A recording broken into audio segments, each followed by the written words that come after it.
Next up to the podium is the Honorable Felix P. Camacho, Governor of Guam. Let's give him a round of applause.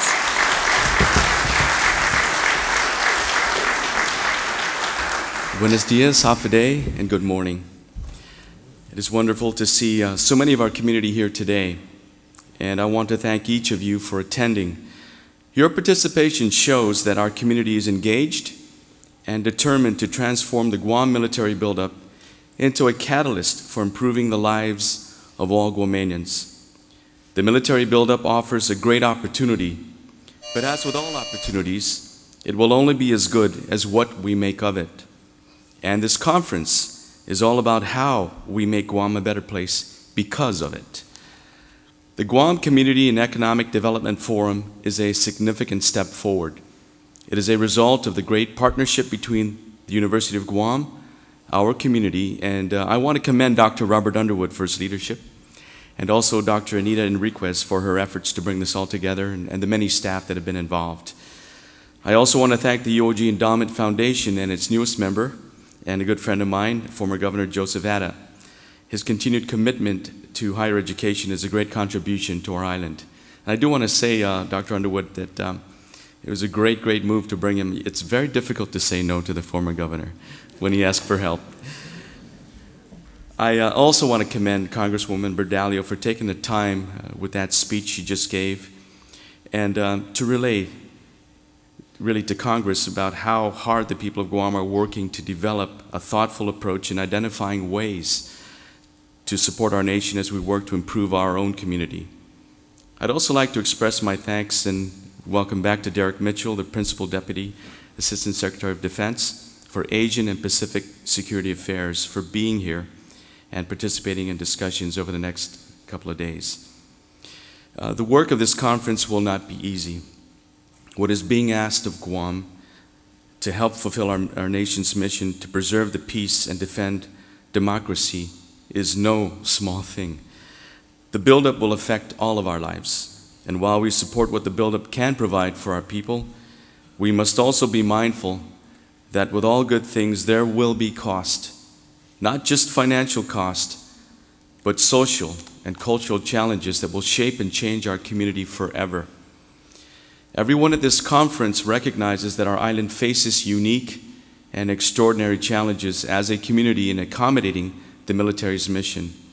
The buildup is expected to expand our island's population by more than 25%.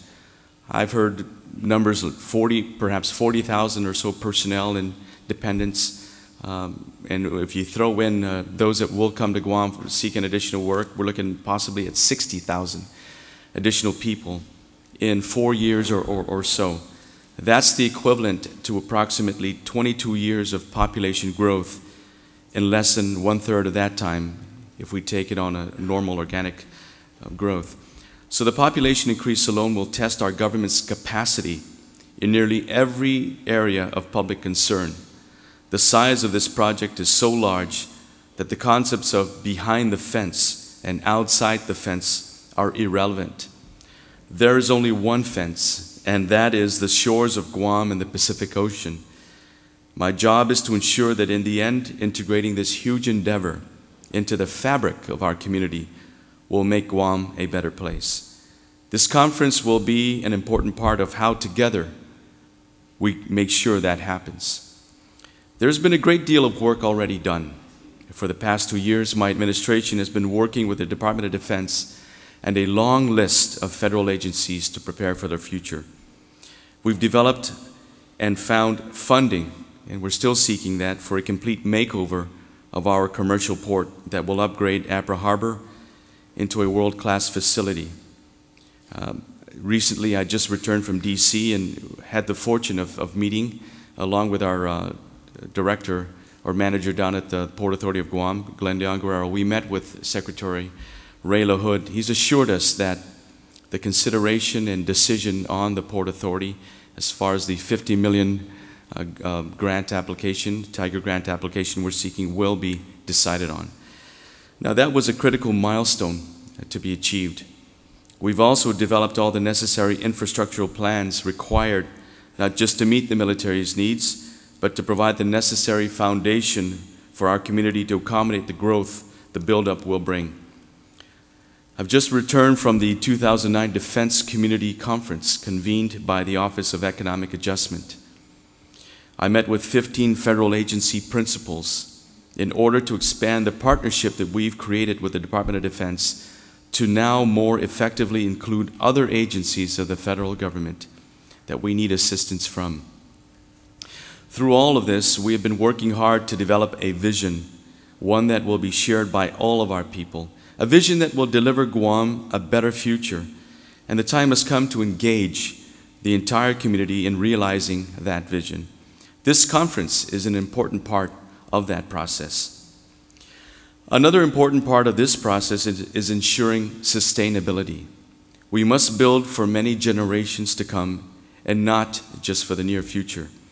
This requires that we be conscientious of our resources and the long-term effects on our people and the environment of everything we are implementing, building, and disposing of.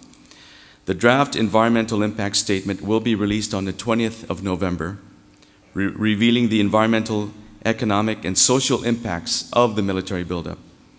Many here today will be involved in dissecting that document. One, I understand, is over 10,000 pages long.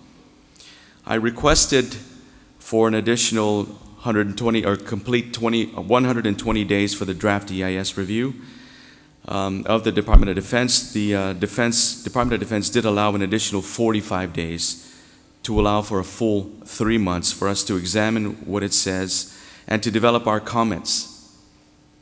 While our government's agencies and consultants pore over the documents, the public will be encouraged to read and provide comments on what the draft EIS reveals. My office is working with our mayors, the military, the subcommittees of the Civilian Military Task Force to make electronic copies available at viewing locations throughout the island. My office will also be issuing public notices over the next week showing where the public can go to read the draft EIS and provide comment. In addition, we've created a website, it's called one.guam.gov, that will provide information about the EIS and the review process. While that report will shape our views, it will not determine the final effects of the military buildup. That will be determined by our community. It will be driven by our vision, one vision for our island, for our future, a vision that you are all taking part in shaping through your participation here and tomorrow. What you say will be heard. What you recommend will be considered. Let this forum be a vehicle for meaningful, proactive discussion. So roll up your sleeves. It's time to get to work. Thank you. Have a good day, and God bless.